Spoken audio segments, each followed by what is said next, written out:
Hey everyone, I am just getting started here.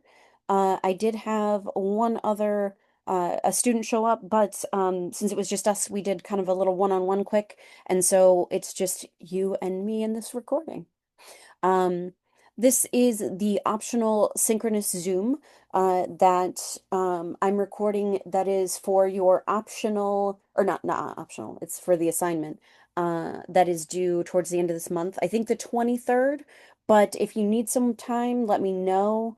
There are just kind of like three big assignments in this class, and so I tried to give you some space while also giving some time before the final is due, so that if you turn in the final, I can grade it and then potentially give y'all feedback and have you resubmit if needed. So that's why everything feels kind of front loaded a bit, because I also wanted to offset it based off of the dates that you might have major assignments due for other classes. So keep me in the loop. If the 23rd is too soon, let me know. The page limit might also be weird because, like, I don't know if 6 to 8 pages is too much for what's going on for this assignment.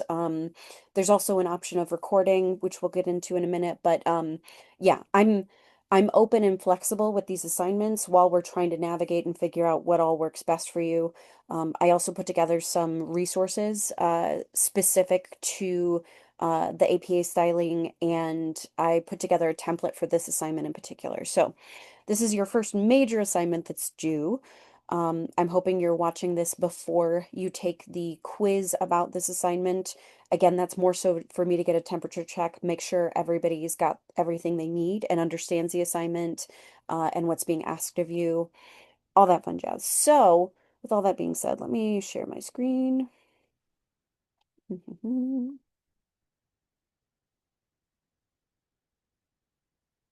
Cool. Okay, so right now I've got this on as if I am y'all popping up here. So if we go to the assignments page, your quiz is just this, your check-in about what's your plan for your organization assessment. Um, it's also, the questions are kind of structured around the assessment assignment itself. So I just want to make sure, again, that you understand what's expected and that you've reviewed it and that it makes sense to you. So if we go ahead and click into the organization assessment, uh, the total is 100 points. Um, the quiz is 5 of those points, so you'll be getting those 5 points this coming Monday, which I can't remember what date that is. I think it's the 16th. So then the organization assessment is due a week after that. Uh, this is basically the stuff we've already been working on in class and some of the stuff that we might be touching on um, this week and next. Um, so, yeah, we need to work within organizations as social workers very often. And so um, we're in this kind of place of working within structure and organization and systems that may or may not be oppressive in nature, while also trying to support and, you know, provide assistance to the communities that the organizations serve, right? So this is kind of taking a step back and demonstrating like a deeper understanding about how organizations function, how decisions are made, how services impact people and the communities that are involved. The goal of this assignment is to help you practice looking at organizations from that kind of wider, like broader lens, and then we're going to go deeper and deeper as we move on. Um, I know some folks have mentioned organizations feeling like this big scary thing. Like, what even is an organization? Like, I remember feeling that way when I first took this class. It just is like a lot to imagine. And I think that's why a lot of us as social workers avoid meso and macro practice. But the thing is, the meso and the macro impact the micro and vice versa. And so part of being a generalist as a social worker is understanding that so that when we're talking about the person and environment, we're actually understanding the impact of the environment on the individual and again, vice versa, you know? Um, cool. I hope that makes sense. This is also, again, not about judging an organization as good or bad. it's just about starting to build up your muscles as far as analyzing systems thoughtfully and ethically and making sure that you understand how to get this information and like put it together as like an actual thought. We're flexing these muscles so you can build them up, especially as you're looking towards capstone. Um, a lot of us, I think everybody, every social worker, but also every human interacts with organizations in some way, shape, or form. Even if your company, if even if you are a private practice, right, you will have to establish your own LLC or, you know, your own corporation or organization status so that your personal finances are separated from your work finances, et cetera, et cetera. So this is just dipping your toe in and starting to flex those muscles about like what is this big old kind of vague organizationally blobby thing. Um, so objectives we're gonna learn from this assignment, uh, applying theories of human behavior, person and environment, and culturally responsive frameworks to assessment of an organization, collecting and interpreting organization data and utilizing that data to identify strengths and weaknesses or like potential strengths and weaknesses. Again, this isn't about getting it right. It's about thinking about these things based on the information you're able to collect. Um, Evaluating how structure within an organization influences policies, uh, and how like all of that ends up influencing or impacting service delivery. So, just following how the decisions, kind of play out, describing implications for ethical and effective social work practice. So, how do these things all amount to the work that we do day to day, and affect us? Um, Also critically examining power, positionality, and dominant narratives within organizational contexts. It's, you hear about an organization's culture, um, you know, uh, like what is that? It's such a vague thing. Like this is trying to get some like get a hold or a grasp on some of that, so that you have the ability to uh engage with that and think critically about that when you enter the workplace or as you're in your internships. Um, because, again, there are things that we can do. There are things that we can observe and protect ourselves from. So this isn't just about fixing everything, right? Um, a lot of the stuff that's in motion is too big for one person to fix, or even a group of people, right? That doesn't mean that we shouldn't be aware and knowledgeable and educate ourselves about this stuff.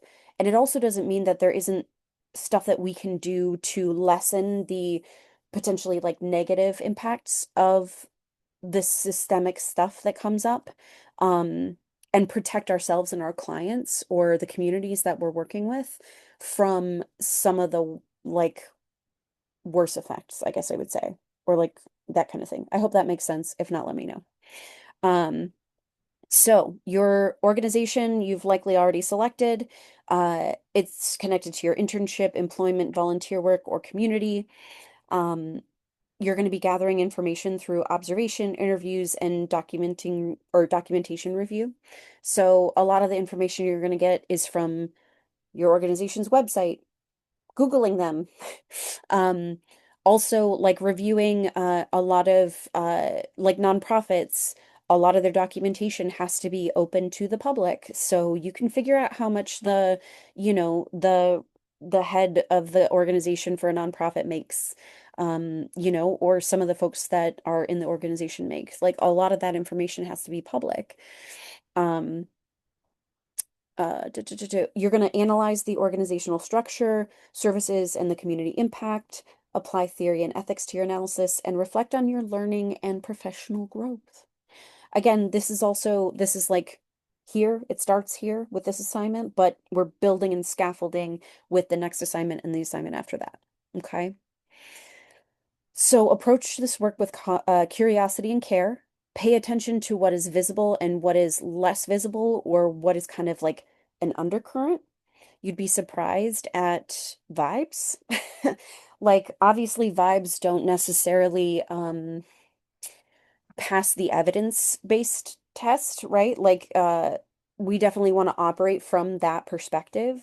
But if there is not a culture of open dialogue and discussion or inviting criticism, then a lot can be left unsaid, especially by a workforce or a volunteer community. So that's kind of what we mean by less visible, right? Notice how power operates, how decisions are made, and how constituents experience the organization. Your voice here matters, right? Again, this is not about perfecting it. It's not about getting this assignment right. It is about putting your critical thinking hat on and observing and being curious. Like, what does your internship do? How does it do it? How did it come to be this thing that it is now? How is it functioning? Is it functioning? Is it dysfunctioning? Um, what is the reputation in the community? Like, what, just all of the things, right? Like, I just want you to get curious about the system you're involved in, right? The organization you're involved in.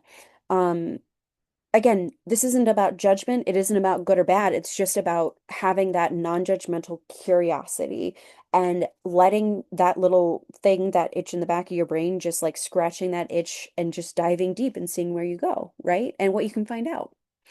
So there's kind of three assignment components, and the way that the lead faculty broke this up confuses the crap out of me. So I just ignore the part piece. I will go in and delete that because it confuses me. I will also say that I've put together a template for you. Where did it go? Oh, I closed it. I'm going to be sharing it with you because I noticed that a lot of folks are having difficulty or have had difficulty with how to do the APA formatting stuff. I get it. I totally get it. So let me, and I'm sorry, I can't see my stuff under this. Come back, come back. There we go. Okay. So what I am doing here is clicking here. I wanted to show y'all. So in the modules, I dropped some resources for you under the optional synchronous Zoom sessions. It's helpful tips and tricks for your assignments. So APA formatting and style guide, this was what was recommended to me. Um, it's just basically the APA book that you can buy, but it's for free online. They have a vidcast on YouTube, so this is their playlist on how to do specific citations, how to do formatting, how to do all the fun jazz. They even have a sample student paper. I don't know about y'all, but I need examples. Like, I need to see how somebody did it so that I can do it and like just model it off of that. That's how I learn best. So this not only gives you the example, it tells you why it does the things it does. So that's, I think, super helpful. There are 3 video playlists that I've included as well. I personally also do best if I have a video and like audio going where somebody walks me through what they did and how they did it. So these are some different playlists if that's preferable for you as opposed to the Purdue Owl. Um, a game changer for me that I've even been using in this course as I've been going, Zotero. I'll go ahead and open it now. I don't have the capacity to kind of teach y'all how to do Zotero, but I got you the link here, and then this is the YouTube, like a complete beginner's guide of how to use Zotero. But like, so for example, I've got my library. This is my MSU Denver file for teaching.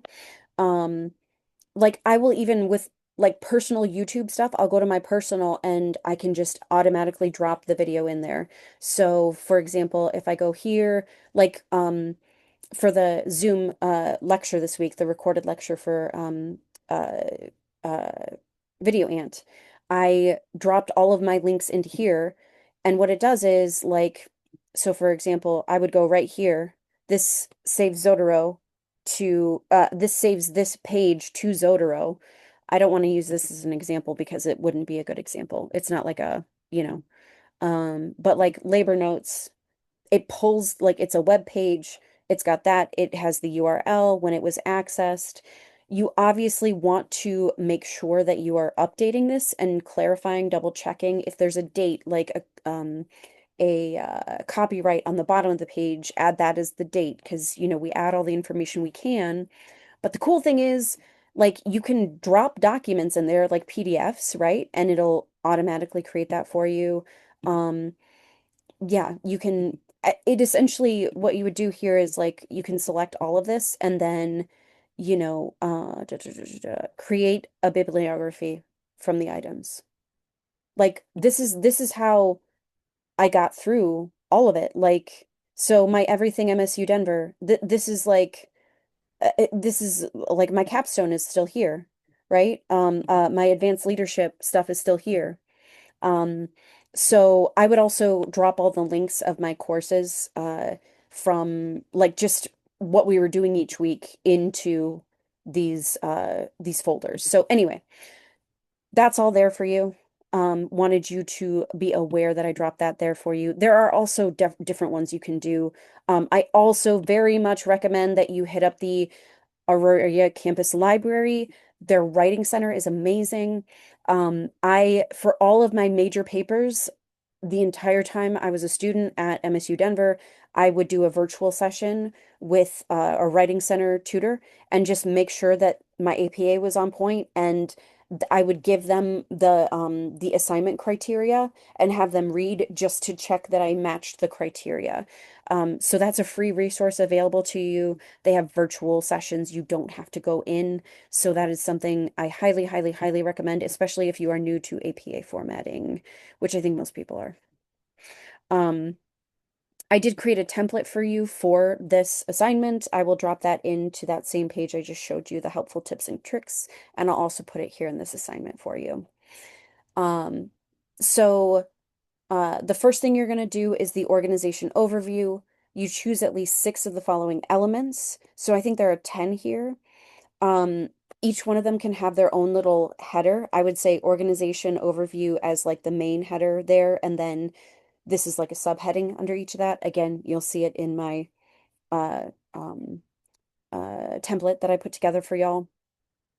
You just want to describe each selected element clearly and thoughtfully. Again, just show your work, cite where is needed. Um, the next part is theoretical analysis and reflection. So you're going to want to choose one framework that's provided here. I have some additional resources that I'll be dropping in here, but then also for review for next week. That talks a bit more about the different theories, systems theory, person and environment, ecological perspective, cultural responsiveness framework, or feminist theory. So you pick one of those. Um, Again, you explain why you selected this framework. You apply 2 or 3 concepts from this framework, which, again, if you Google it, right, you get the AI summary, the main points that come up for each of the theories, like that's what we're talking about there. But obviously, don't just take the AI thing for it. Research or find like a scholarly resource, not Wikipedia, to like be your source for the theoretical framework. Um, and then you apply 2 or 3 of those concepts, like the key concepts, to your organization. And you also describe the role of social workers in the organization. This is a good place for you to also like reflect on how historical and intergenerational trauma and power dynamics shaped the organization, the community context, and the systems involved. So if you're in policy right now, this is kind of like that historical piece of the policy analysis that's I personally love and find really fascinating. Um, Under the theoretical analysis and reflection, so again, this is the third part, but it's still under the theoretical analysis and reflection. Once you go through this process, you sit down and you think about your thinking. You think about the work you just did, right? What stood out to you in the assessment process? It could be the process itself, it could be your learning, it could be, stuff you stumbled across or something you noticed. Just like what did you observe and what stood out to you about the assessment itself, the process of it, and just thinking about organizations this way in this context for the first time, potentially.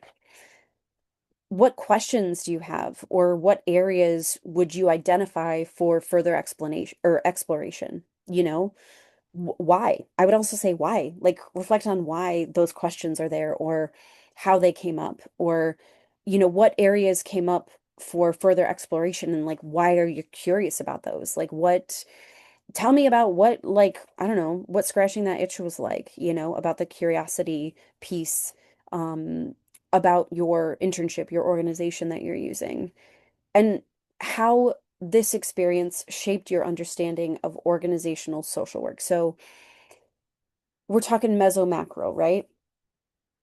Again, we're not looking for perfection. I personally am definitely not looking for perfection.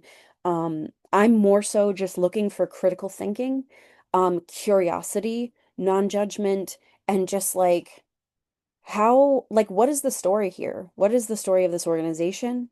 How did it get to be this way? Like, again, you think about the government, it's like, whoa, that's so crazy that it started from like nothing. I mean, not nothing, right? It didn't just like form out of thin air.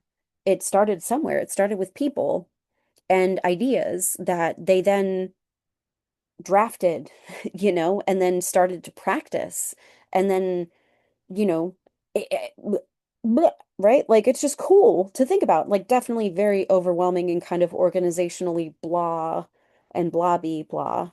But like there are things that we can identify if we commit ourselves and aren't just scared away from the bigness of it, like the immensity of a task of like observing an organization or trying to critically like examine it, you know? It's almost like what we do with people, right? Like if you have one client in front of you or a family, or a couple, this is basically what we're doing here on paper is like essentially a biopsychosocial spiritual assessment, but like for an organization.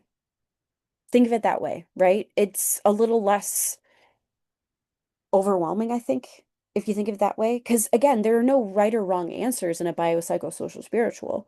It's just information and our understanding of the information as it's presented to us, right?